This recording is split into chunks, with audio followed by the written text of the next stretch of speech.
On today's Locked On Bucks, the Bucks knock off the Toronto Raptors in a game without Dame, without Khris Middleton, but a lot of Ryan Rollins and the young guys. We dig into the good, the bad, and the ugly from a win that improves the Bucks to 3-8. Coming up next on Locked On Bucks.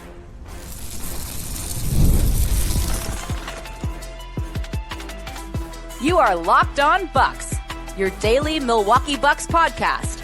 Part of the Locked On Podcast Network, your team every day. Welcome into Locked On Bucks. I'm Justin Garcia, joined by Frank Madden. We thank you for making Locked On Bucks your first listen each and every day. And now your favorite podcast has a newsletter. Introducing the Locked On Bucks Daily Newsletter, a one-stop shop for ultimate team and league coverage delivered right to your inbox. Sign up for free now at lockedondaily.com. That is lockedondaily.com to start your day with the all-new free Locked On Bucks newsletter. Today's episode of Locked On Bucks is brought to you by FanDuel. You can start the season with a big return on FanDuel as new customers can place a $5 bet and get started with $150 in bonus bets if you win your first $5 bet. Visit FanDuel.com to get started. Frank, we don't have to talk about a 2-9 start, partially because of the play of some of the young guys here, but the Bucks do hold off the Toronto Raptors, a somewhat rarity, but it's happened more regularly than I guess I anticipated. But the Bucks winning the game when shooting less than 30% on three and also scoring less than 100 points. It was the first time in 2 years they had done that.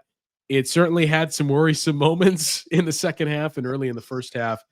But I think the point we were trying to drive home as carefully worded as we could on the radio broadcast was, look, you can worry about the optics and what needs to be fixed when you get to 8-8 or 9-8 and start to dig out of this hole. In the meantime, just win some friggin' games and start to dig out of this.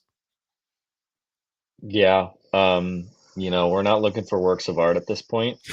It really is just win. And you would hope playing the worst team in the league statistically, and both by record and by just about every statistic. Yeah, I mean, look at who the Raptors are missing tonight, right? I mean, obviously the Bucks starting lineup, pretty much. Yeah, I mean, obviously the Bucks are missing two All-Stars, but the Raptors obviously were decimated from a depth standpoint. And it certainly felt like that offensively. I mean, you would not have guessed coming into this game that the Raptors were, a very good offensive team that has been dead last in defense, right? I thought they generally did a really nice job just pressuring on the ball, making Giannis have to back his way into the front court, bringing the ball up the floor at times. You definitely felt the lack of Damian Lillard, the lack of just, experienced point guard play with Ryan Rollins starting, and just what that meant and how slow at times the Bucks got into their offense when especially Davion Mitchell was in the game pressuring at the point of attack. But I thought at least the math game was better. You talk about the 3-point differential. Toronto only shoots 25 threes versus the 57 or whatever it was for the Bucks. And again, the Bucks did not win this game with their offense. But I don't know how you feel about Justin. If you tell me hey, would you rather see the Bucks win a game with their offense or defense? I'll always pick defense just because I still feel like at the end of the day, when this team is healthy, if this team ever gets healthy, they should be able to score points. I mean, we saw it obviously for extended stretches last year, so we're not projecting something on here that we haven't seen from, Khris, Giannis, and Dame when they're healthy. But tonight, I think it was refreshing to see the defense, and similar to the Utah game, a lot of turnovers were forced. I mean, Ryan Rollins and Delon Wright each contributing 5 steals in 20 some minutes. I think they played 46 minutes combined, 10 steals between the two of them. Yeah. Those guys defensively were everywhere. And again, a bad Raptors team, much like it was a bad Jazz team that was kind of discombobulated. But I mean, good for this team, right? Good for the energy. we knew without Dame out with the concussion, they were going to have to take on a more defensive bent today, right? That they were not just going to be able to outscore the Raptors most likely. And I think Toronto did a really nice job, making it difficult for Giannis to get downhill because he was often bringing the ball up and trying to quarterback the offense 30 feet from the basket. So he got very few chances really to even get close to the rim. When he did, he would pretty much finished all of them, shot 9 out of 12. But it was just hard for him to get shots, and he wasn't forcing mid-rangers, or he had 1 3 he had to put up just because it was at the end of a shot clock. But trusted the guys to make plays. And I thought the most encouraging thing in that regard was, aside from just the defense, and I want to talk about the rim protection and what Brook and Giannis did in particular. Those guys, the rim shooting numbers were crazy bad for Toronto today, and I think the bigs down low were a big part of that. But I just thought it was encouraging, kind of harping on the young guys and stacking games and things like that. I don't know how many shots AJ Green missed to start this game. I think it felt like he started 0 for something. And I mean, I don't doubt that AJ Green's going to keep shooting, but he kept shooting and it came around. And in that second half, he hit big shots to extend the lead, to maintain the lead.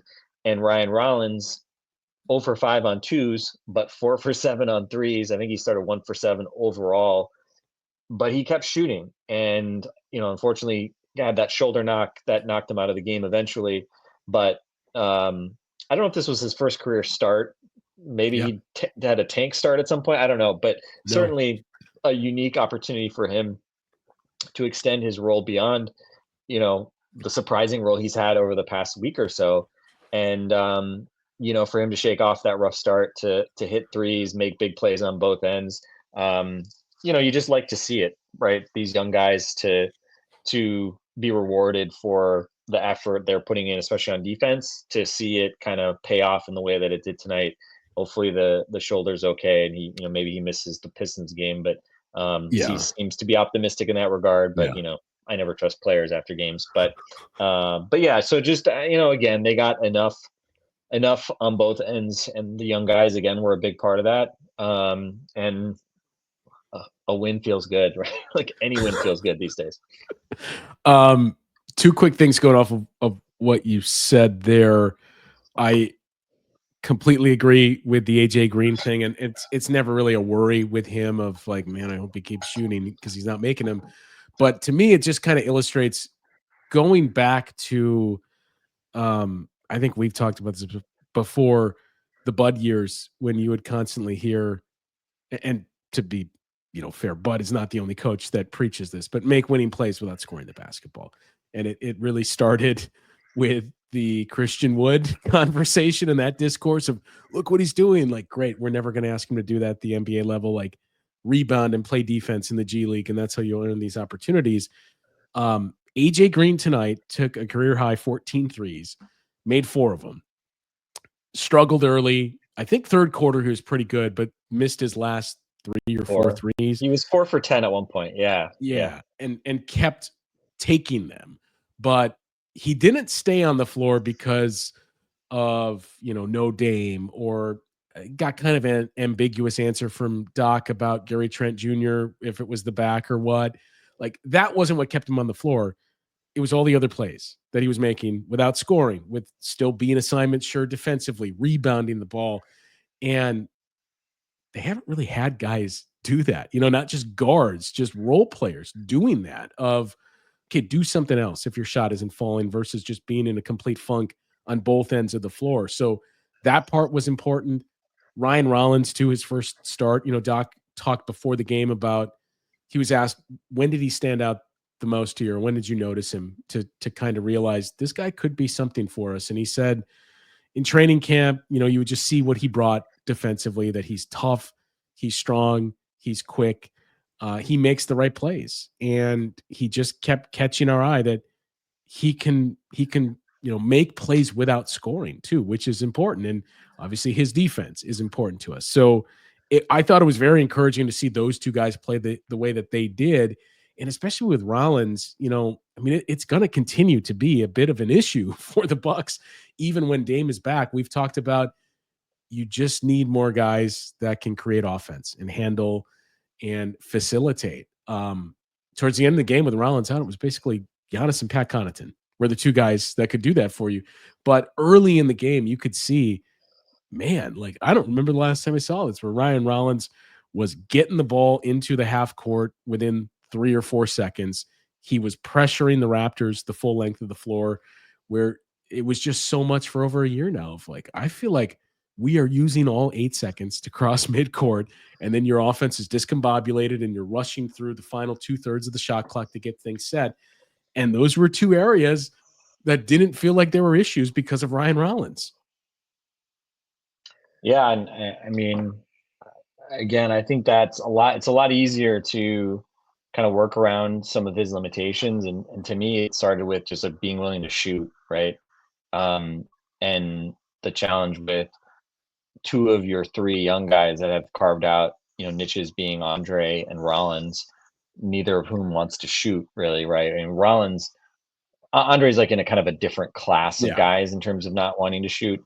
But Rollins, I think, was more about just like young guy, like, oh, I don't want to upset the apple cart, like, oh, just right. He's being kind of deferential, I think, more just because he's new, young, and just trying to, he wants the good players, veterans to like him or whatever. But especially on a night like this, I mean, somebody's got to take shots. And so eventually they did start to fall for him.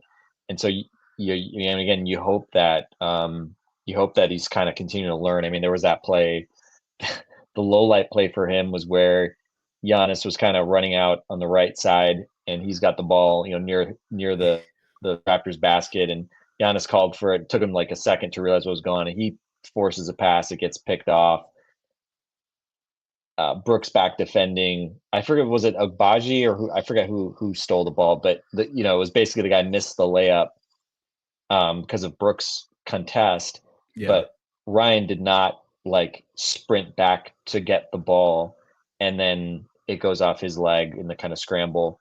And so, I think that moment plus what we saw in the first half trying to defend Peyton Pritchard against the Celtics, I think has been emblematic of, some of the challenges the Bucks have had in general, where it's just, if you are not locked in all the time, these teams are going to take advantage of it and you will be burned, right? Especially a team like Boston. The way Peyton Pritchard is shooting the ball, if you don't get over a screen or let him get a push off on you, and maybe that's not fair. You got a call like that in the fourth quarter against Pritchard, but again, you just got to constantly adapt and just be switched on the entire time, especially if you're a young guy who is not doing a bunch offensively. You just have to be locked in all the time. And so again, there's going to be this continuous learning curve for Ryan and Andre and AJ Green and any of these other guys that get in. But you just hope, obviously, that the positives outweigh the mistakes, and that you can overcome those and still win basketball games, which, that's been the unfortunate part of this early season, is that for all the kind of, indications of progress from some of those guys and the fact that they're getting opportunities, it hasn't translated into wins. But again, we're whatever it is, roughly, an eighth of a way, seventh of a way into an NBA season at this point. A lot of time left. So hopefully now is the time to start stacking some wins, but famous last words, right? If you lose against the Pistons on Wednesday night, how significant is a win over the Raptors going to feel? So, just time to lock in and kind of tune out the noise. And again, we can say it till we're blue in the face. It's about how they need to be playing. Maybe not 48 minutes of basketball, Justin. Can we get 40? Can we get like 40, like 45 maybe? Like, can we not have the first 3 or 4 minutes of the third quarter always be a 11 or 12-0 run that allows the other team to get right back in the game? I mean, that was probably the most disappointing part of this game, was just the way that they came out in the third and just completely let go of the rope. But for a to their second credit, consecutive game. for the second consecutive game. fortunately this time they were playing, a mash unit of the Raptors and not the Boston Celtics, so they were able to re-extend the lead thereafter. But again, like it just feels like this team, when they kind of stumble and stutter, and especially when the offense sort of goes in the tank for a few minutes here and there, it just feels like the other team puts it on them real fast. Yeah. And again, the margin of error just doesn't really feel like it's there, which on a night like tonight makes more sense because of the talent you're missing. But even when they've been relatively healthy, Khris obviously matters a lot. They haven't given themselves kind of that margin of error. So again, maybe hopefully the 3-point shooting becomes more of a thing. And I'd like to talk a little bit about that in terms of like the identity of this team. But yeah, let's call it baby steps tonight. Yeah, that's where I was headed next, is one of the other big differences we saw and what is hopefully headed in the right direction, and that is the shot diet of this team and what we saw tonight. So we'll get into that conversation coming up after the break here on Locked On Bucks.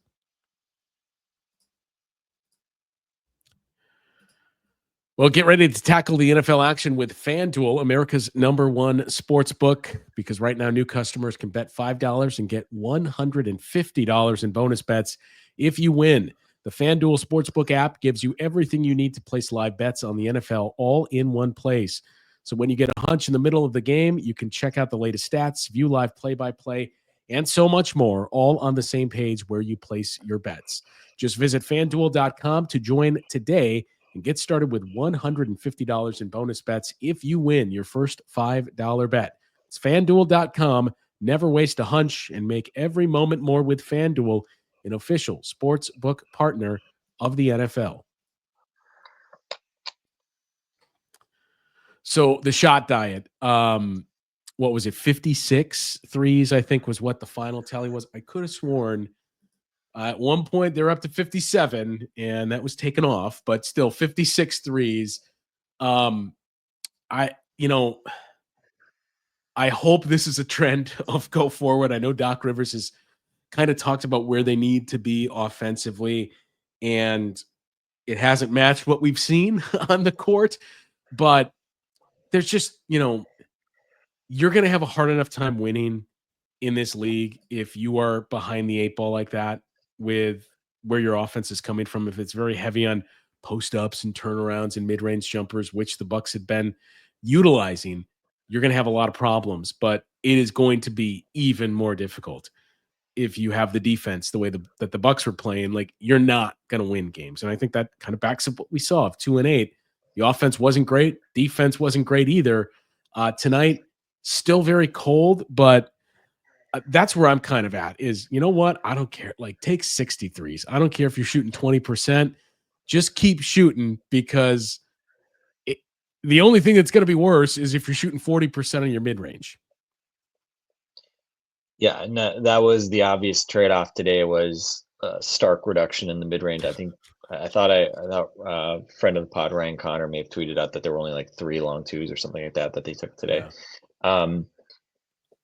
And look, I mean, there are reasons to not love hoisting a bunch of 3-pointers, right? I mean, we saw some of the downside of it. I mean, again, the early Bud Bucks were obviously super successful, but were there times where it didn't feel like they valued possessions and they settled for early threes and could have done more to create better, kind of more deliberate offensive looks? Yeah, I think that's a fair critique. But I think, and it's philosophically, it's kind of hard, right? Because I think if you're saying, like, when you construct the identity of a roster, like, how do we want to play? I mean, typically you're going to start with your best players and base it around like what suits them most, right? So I hesitate to use this game as an example because you had Giannis, but go forward, right? But you didn't. I mean, you didn't have Damian and Khris. It's like saying, like, oh, we played 5 out with like the first game of preseason when Giannis didn't play. Well, yeah, because you didn't and that have was a big Giannis, part, right? Yeah, that was what I took from it too. It was like, we got to junk up the game. Like, I know we have to take more threes, but we don't have Dame, we don't have Khris. Like, we're gonna have to junk up the game and just shoot threes because they're worth more points, and hopefully we'll make them.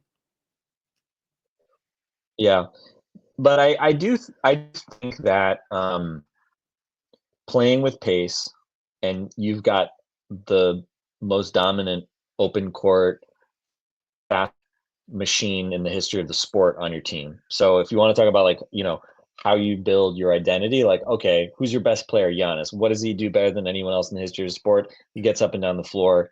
He scores for himself. He creates for others. That seems like a good place to start. Now, Dame and Khris like, dynamic open floor players? Maybe not in a traditional sense, but I think that people also underrate the value of 3-point shooting in terms of being able to play fast. Because realistically, like the teams that play fastest are the teams that shoot threes quickly, right? You think about the glory day Warriors, right? They played super fast and they got a ton of threes. It's not like as Steph and Clay were, dunking and getting layups or something in transitions, because they were using a disorganized defense to get open looks, early looks at threes, right? So I think that is a recipe that I think you have to look at, because we see how this team looks like when they try to slow the game down and be really deliberate.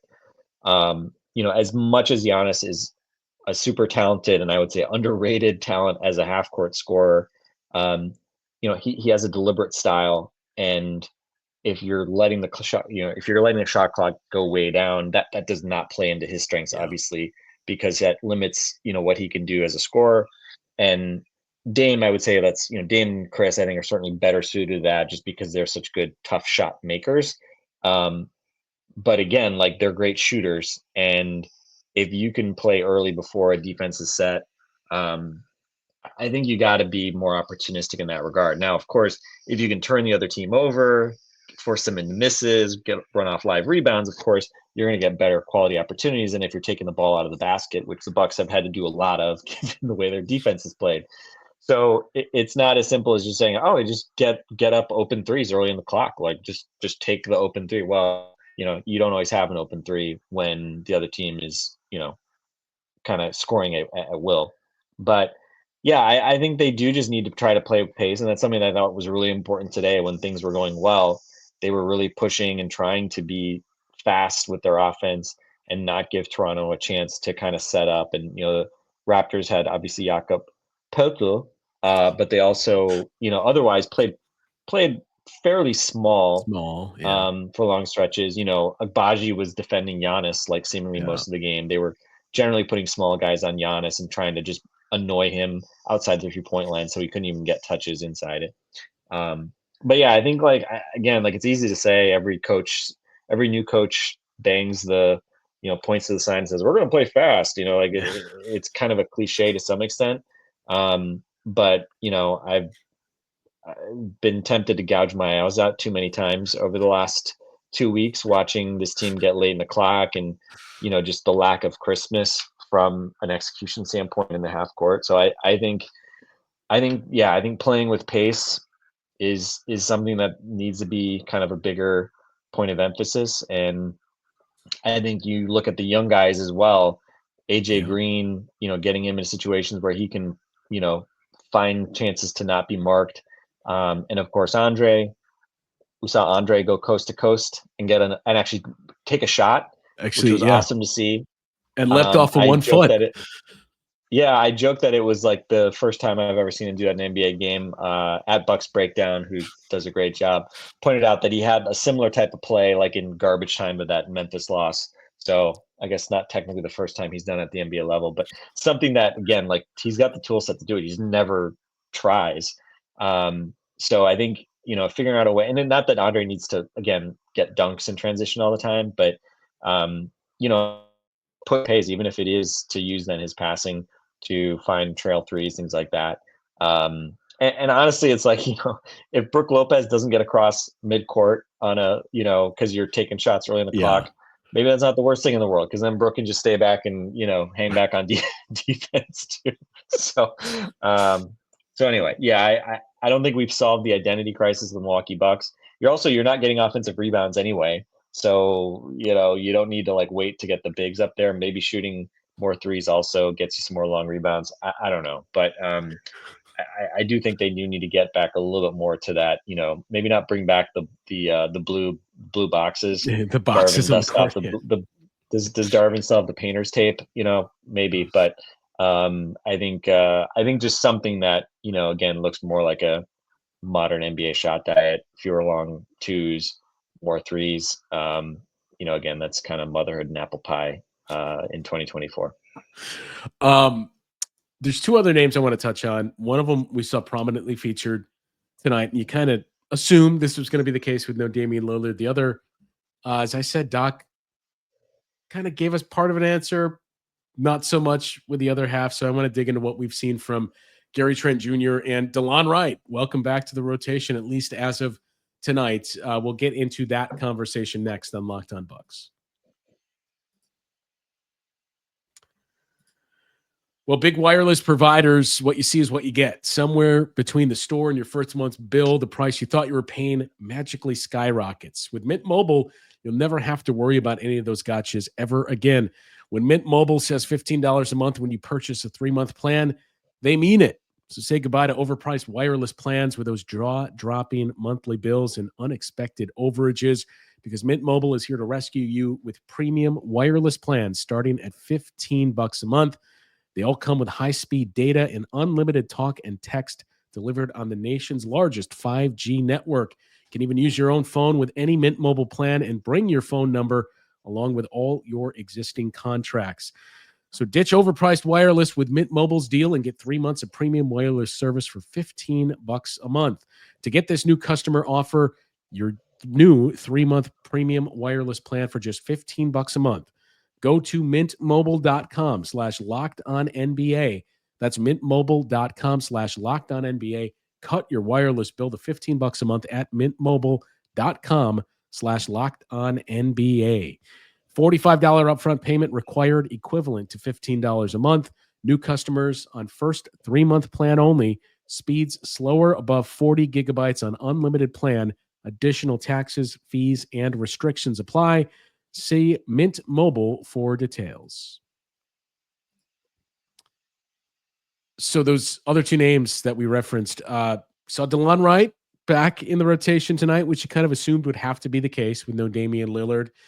And 24 minutes from Delon Wright, 1 of 5, missed all 4 of his threes. Not the prettiest offensive outing that you got from Delon, but that's not what you bring in Delon Wright into the mix for. You mentioned the steals from Ryan Rollins, 5 from both Ryan Rollins and Delon Wright. He was just around a lot of loose balls, reading the passing lanes. Like, that's what he does. And I don't know what this means for him going forward, but it was encouraging. Granted, it's against the Raptors, but it was at least encouraging to see, okay, I know it was a rough start. Hopefully that's behind, and we can start to carve out some of these things and an identity defensively behind this guy. Yeah, I mean, I'm just going to assume that Ryan Rollins probably distance. So you're going to need Delon Wright in that back-to-back, and hopefully he's and Doc fresh and energetic. Basically said, without saying, he's 50-50 at best. I would guess not. Yeah. So either he plays tomorrow or we don't see him until March. That's that is my Doc decoder ring when it comes to injuries. Maybe he'll be back to doing 5-on-5 by February or something like that. So yeah, Delon Wright, be ready so you don't have to stay ready so you don't have to get ready, whatever the saying goes. You think he's gonna be tagged to play on Wednesday night, and hopefully, I don't know, Justin, if you got any other better sense where it sounds like there's a decent chance that Dame plays Wednesday night. That's what Doc made it sound like. I mean, when you first learn concussion protocol Monday night, like, all right, that's wiping him out until at least the Hornets game, was my assumption. Yeah, I mean, hard to say. Like, I think Nathan Marzan was the first person that noticed I mean, what a stupid way to get a concussion, right? The referee throwing his arms around and whacking him in the face at the end of the third quarter. They showed that. I went back to the part of the game, and you couldn't see it on the regular broadcast, but they did show on I was going to say Bally Sports, but on FanDuel Sports tonight. Lisa and Marcus, they had the video angle of the referee waving his Yeah, arms around, yeah. hitting Damian in the face, which again, I mean, it didn't look that bad. And on some level, it's like he got concussed, awful. He had already looked awful in that game. So Yeah. I was kind of hoping that maybe that explained what we saw Friday, Sunday is like, oh, he got concussed on Thursday night or, early in the Knicks game. And then he just kind of was airballing threes because of the concussion. No, he airballed all those threes for other reasons, and then took the hit on Sundays. I mean, you just hope that obviously he's okay. And the fact that he was at the game, I guess, was good. I just always think this is for the hardcore fans, Justin. I always think back to when Carlos Delfino, remember, had that like horrible concussion, and like there were stories of him like, being Not in leaving the dark room. And, Yeah, yeah. exactly. And it was just like, oh my God, what a horrible experience. So hopefully this is obviously a short-term thing. And if he's, able to play on Wednesday night, then, hey, could work out well, right? If you are able to rest him on the front end of a back-to-back anyway, not the reason you want to rest him, obviously with concussion, but saves his legs from a night, 2 nights in a row, and obviously this has been a 5-day, 7-night kind of stretch they've had anyway. So yeah, I fully expect to see Delon Wright Wednesday night for at least one of those guys being out. And yeah, I mean, you just hope that the shots start to fall. And I know it felt like Brook Lopez was maybe having a little bit of a breakthrough, but Brook's shooting numbers ended up being bad again. Bad. He had that awesome dunk on that really nice kind of set play to start the game. To open the he game. came to this game with only two dunks all season, and he had that big dunk to start the game. But consistency was not really there for him from a scoring perspective, as it hasn't been there all year. I think that's been a kind of a killer for this offense. Just Brook struggling just inside and outside the arc. And then it felt like Bobby hit some big shots, but then it's like I look at the box score and it's like 17 on 17 shots, and it's like, okay, so it really wasn't that efficient of a game. So 8 of 10 on 2 or 7 of 10 on 2s though, Frank. There you go. Well, and I thought, I mean, this is the kind of game where I'm okay with Bobby, especially when Giannis is out and you got limited scoring and creation on the floor. This is one of those games where I'm okay with them throwing the ball to Bobby in the post, especially when he's going to that left turn over turning over his left shoulder to that little right-handed push shot, which I generally think is, a good shot, especially when you don't have the other stars on the floor. And that was where he had a lot of success. I think it's the settling for the fadeaway. Fadeaways kind of going the other way is always what kind of, makes me make ugly faces in my living room by myself watching it. But again, I mean, they scored 99 points. I think their offensive rating was something similar as one of their worst, efficiency nights offensively. But hey, Justin, the defense picked up the slack. I think I want to say the rim protection numbers, just so I don't forget this, I referenced it earlier, but I want to say Toronto at the rim tonight, they took 38 shots, which is what, that's a lot of shots. That was 95th percentile in terms of like proportion of shots. They did have more offensive rebounds than you certainly would have liked. They had almost 35% offensive rebound rate. That's an 80th percentile. So Bucks have generally been, that's one of the few things defensively the Bucks have generally done okay this year, outside of, opening night and one or two other games, that they have gotten defensive rebounds. Tonight, they had some struggles there for sure, but it didn't feel as painful because Brook and Giannis, especially Giannis in that third quarter, man, Giannis was blocking everything. It was really fun to watch. Except that like Bruno Fernando poster, which was unfortunate. But I thought Brook and Giannis did a great job. That was kind of a vintage rim protection game from those guys. Really kind of battening down the hatches. And for a team to shoot 13 of 38, 13 of 38 at the rim, that is a 0 percentile. 34% is 0 percentile in cleaning the glasses database, which feels about right. Which is good. Yeah. It's as bad as basically as bad as you'll ever see an NBA team shoot at the rim. And of course they blew some bunnies. Of course you don't shoot that poorly without missing some bunnies, but certainly Giannis and Brook loomed large between the two of them as well in terms of the rim protection. So that was great to see, because I think especially the first week or so of the season, I did not feel like Giannis's defense was at the level that the Bucks needed to be. I think we've seen some flashes of late. His shot blocking has popped again, but obviously they need to. It just has to be a more consistent thing, and I think schematically they just have to execute better. Less overhelping, etc. And when Giannis and Brook can block shots and stop the other guy by themselves, that's when I think defense starts to get unlocked, right? When you don't need to send 3 dudes, including Giannis and Brook, to try to slow a guy down. It's like, yeah, we don't need that help, right? And that just brings me back to the last year of the Bud era, when they made that big concerted effort to reduce the overhelping. Reduce threes, they dramatically cut down on their opponent 3-point attempts. This Suns team has done a good job of reducing opponent 3-point attempts this year as well. So we've always talked about kind of the philosophy behind that, but I think especially with the way this season has gone, they've reduced their rim frequency allowed a fair bit. It feels like that's just sort of shifted to threes, which, hey, I'll take that trade, right? I'll swap layups for threes, because it's still a better shot at the rim. Nice if you could take some of those threes and also move those in the mid range. So anyway, and the other problem being another day. The other problem being a decent amount of those threes are coming from the corner, which is suboptimal. Yeah. But and I think I mentioned the other player, Gary Trent Jr. Like, not much to say there. I still don't really know what to make of the start to the season, like how much, and we haven't gotten a clear answer from Doc, but when did the back spasms occur? Like, was this something that has been going on for some time now? Did he just notice it in the game? I know Doc was like, I saw how he was walking and I could tell that's a back spasm. So I pulled him out.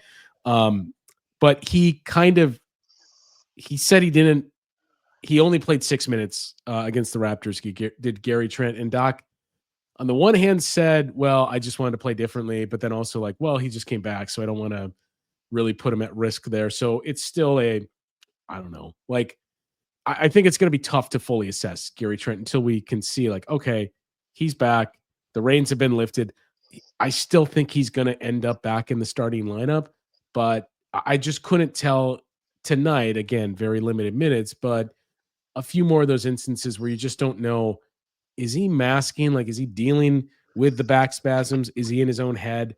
Because there's still those moments and those plays where he has a pretty good look, but passes it up. Yeah, and I honestly, like, this is why the offense I don't worry as much about, because Gary Trent's not going to shoot 29% overall the entire season. I think there's a lot of progression to the mean potential between for just Gary about Trent everybody on and this team. Brook. Yeah, Gary Trent, Brook, Bobby, and particularly Taurean Prince and AJ were the 2 guys who have just kind of shot the shit out of the ball. Incredible that those 2 are in the top 4 or 5 in 3-point percentage, and this team sucks as much as it does right now at shooting. Yeah. So we'll see, but I expect the 3-point percentages they're gonna improve. It sounds like they're gonna make a concerted effort to up the 3-point attempts, and if you can do that without needing Giannis to crank up 3 threes a game, that's a positive, right? That alone is a reason why the 3-point percentage should be better than it was last year when it was pretty good. But we'll see. I don't know. I really hope we're not in store for a old friend Malik Beasley revenge game on Wednesday night, but we'll see. I hope we are not seeing those shimmies and hip shakes at Fiserv on Wednesday night. We shall see tomorrow. Another back-to-back here, home and home. The last thing to just point out in passing, you talked about what we saw defensively. I think I only saw once tonight that Brook was the guy that had to close out hard into the corner. So it's progress there alone that it seems like, hey, we're slowly starting to get there. I don't know if you, I don't have really bad things to say about Torian Prince. I mean, I've commented on kind of my concerns about his just kind of overall Yeah. quickness, and I think offensively, obviously, he's not a guy that you want to give the ball at the end of the shot clock to try to make a play. But there was a play in this game that annoyed me, and I think I saw this in at least a couple other occasions, which is weird because I do think it's uncharacteristic. RJ Barrett had the ball on the right side of the floor. I think it might have been during that third quarter run when the Raptors came back. But Torian like RJ Barrett kind of was doing, kind of like stutter stepping, faking like he was in a drive, and then he steps back and shoots a mid-range jumper. And Torian kind of just like didn't read it that well. And RJ Barrett kind of had him on the step back, but like Torian Prince didn't even put up his hand. It was just like conceding just a wide open look. And I was just like, how are any of these guys? And look, how much of a difference putting the hand up really makes? Look, I don't know. Like, I'm not going to say that that's going to make some big difference, but man, just the optics of like basically giving up and not even like putting your hand up to make a token attempt, that was disappointing. But anyway, just not to over-index on that one play, but I just remember seeing that, especially because I think the tide was sort of turning against the Bucks, and just being like, seriously, like this is what we're doing. Here we it was go bad again. enough. It was bad enough seeing like Grady Dick get like 2018 James Harden like whistles. That was bizarre. Like him scoring 31 points while shooting 7 of 20 from the field was just a weird kind of floated this game. But man, he was getting that superstar whistle, and I mean he's a talented guy. He's had a good start to the year, but it was like, come on guys, like really we're doing this. I was asked by someone at one point, I think when he was up to 13 free throw attempts, like, do you think this is career high? Like, yes. Like his career high, I would assume, was like 6 or 7, and I think it was 8 before tonight. So that was one of the more perplexing things. But again, look, I know Doc was quick to point this out. I think Ryan Rollins is a quick learner, and look at some of the things he learned from the first half on Peyton Pritchard to the second half. Yeah, but like I think you saw more of that tonight too before he exited the game. So I'm gonna take any little morsel I can of, okay, I feel like overall this was nice, and use that to build upon, and hopefully even more come later on tonight against the Detroit Pistons, because 2.5 games out of the 3 seed, Frank. Get excited about that. Only have to climb past like 10 teams to get there, including the next 2 teams that you're playing. So God, already feels like playoff basketball in the month of November. Let's not delay. Any closing thoughts on this one tonight? Well, I mean, it's a big test. Can they beat a team that is not the worst team in in basketball? Yes. I mean, I guess I know two times in the span of a week, a showdown between the 2 worst records in the league, and it involves the Bucks, and they won both of them. And the Sixers game to start the year, obviously we didn't know the Sixers were going to be as bad as they were, but then they went on to have the worst record in the league at various points. So yeah, like they need to do something beyond just bum hunting. As I think Seth Partnow was the first person I ever heard use that phrase.